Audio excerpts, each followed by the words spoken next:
little boy vanishes in broad daylight. No witnesses, no evidence, just a trail that stops cold at the edge of the road. This is one of the strangest missing 411 cases ever recorded, and it happened in a place already haunted by disappearances. Today we're diving into the mystery of 8-year-old Paul Jepson and the cursed stretch of wilderness known as the Bennington Triangle. Vermont's Green Mountains are a beautiful, peaceful, and unforgiving place. At the center sits Glastenbury Mountain, a place that on the surface looks like just another rugged wilderness. But for generations, locals have whispered otherwise. The Algonquin people considered this land cursed. They called it a place where the four winds meet. Some believed it was unstable and dangerous, and others told darker stories. Legend spoke of a stone on the mountain, a rock that would swing open like a door, and if you stood in the wrong place at the wrong time, the earth itself would swallow you. And those weren't the only tales. There were reports of a Bennington Monster, a massive, hairy creature, part Bigfoot, part myth. One story describes a stagecoach barreling down a mountain road in the 1800s. It tipped over when the horses panicked at the sight of something enormous in the woods. Passengers swore it was a giant, hairy beast. Strange lights have been seen in the skies, UFO sightings, and hikers who feel watched and even hunted. By the 1940s, it had become known as the Bennington Triangle. And then, as if the mountain wanted to prove the rumors true, people began to vanish. Between 1945 and 1950, 5 mysterious disappearances struck this small patch of Vermont. In 1945, Mitty Rivers, an experienced outdoorsman guiding a hunt. No trace was ever found. In 1946, Paula Weldon, an 18-year-old college student, disappeared while hiking. In 1949, James Tedford, a veteran, vanished from inside a moving bus, only leaving his luggage behind. And then came October of 1950, the disappearance of young Paul Jepson, the subject of today's story, and only 16 days later, another, Freda Langer. Paul Jepson was 8 years old. He was the son of local caretakers who worked at the town dump. And by all accounts, Paul was a curious, adventurous kid who loved being outside. On the day that he vanished, he wore a bright red jacket, a detail that should have made him stand out against the fall foliage. But no one ever saw that jacket again. Paul's father once claimed that he seemed almost drawn to the mountains, as if something on Glastenbury was physically calling to him. October 12, 1950. It was an ordinary autumn day.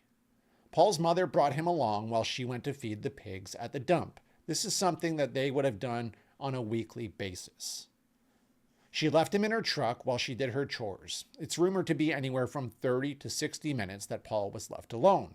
But when she came back to the truck, Paul was gone. No sound, no scream, and no trail of where he went. Just gone.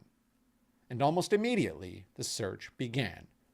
Police, volunteers, dozens of locals. Bloodhounds were brought in to help in the search efforts, and the dogs did pick up Paul's scent, and they followed it. They traced him from the dump, through the woods, and up to a nearby road. And then the trail just stopped. No footprints, no clothing, no sign of a struggle. Now, if Paul had wandered deeper into the forest, searchers would have spotted the red jacket. If an animal had taken him, there would have been evidence, claw marks, blood, footprints, something. But there was nothing. It was as though Paul had stepped into another world. Now, of course, the theories start flowing. The first one is that Paul was abducted. The clean cutoff at the road suggests someone may have picked him up. But there were no witnesses, no car reported, and no suspects. This is eerily similar to the case of Dennis Martin. Now, the second theory is an animal attack. Vermont has predators, we know that. black bears, brown bears, wild animals.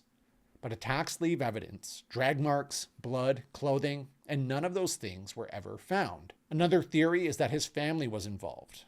They were rumors, but no evidence, and for all intents and purposes, Paul seemed like a well-loved kid. Now, theory 4 is that he wandered off. He got out of the truck, the mountain had been calling to him, and he got in the woods and was never seen again.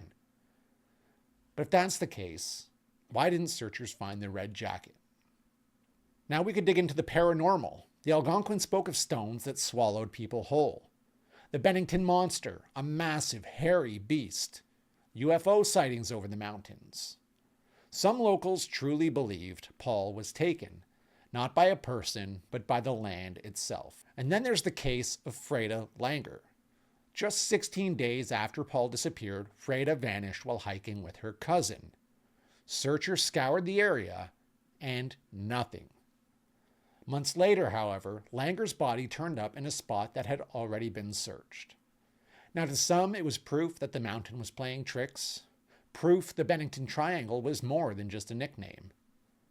Personally, my theory is a possible serial killer. Here's what stands out. All of these disappearances, Rivers, Weldon, Tedford, Jepson, Langer, happened in just 5 years. And then, nothing. That's not random. That's a pattern. And to me, the simplest answer is often the darkest. A serial predator. Someone who knew these woods. Someone who could strike without leaving a trace. And when they died or moved on, the vanishings stopped. It's not as cinematic as UFOs or curses, but it's more terrifying because it means the monster might have been human. Paul Jepson's case was never solved. His red jacket was never found. His disappearance became a cornerstone of missing 411 lore. One of the 5 cases that cemented the Bennington Triangle as one of America's strangest mysteries. And even now, hikers say Glastenbury feels wrong, like the forest is watching, like it remembers. So how does an 8-year-old vanish in daylight?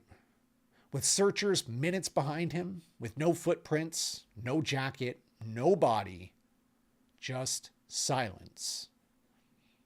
Some say abduction, some say curse.